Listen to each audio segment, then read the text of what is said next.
Core. മാൻഡിലിൻ്റെ താഴെയായി കാണപ്പെടുന്ന മണ്ഡലമാണ് കാമ്പ്. ഭൂമിയുടെ കേന്ദ്രഭാഗമാണ് കാമ്പ്.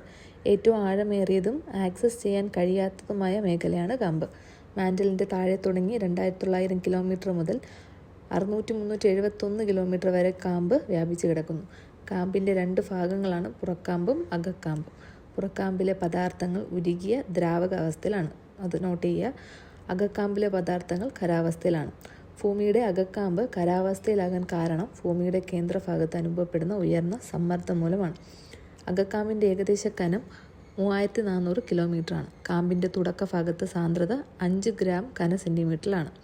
ഭൂമിയുടെ അകക്കാമ്പിൻ്റെ ഏകദേശ ഊഷ്മാവ് 2600 ഡിഗ്രി സെൽഷ്യസ് ആണ്.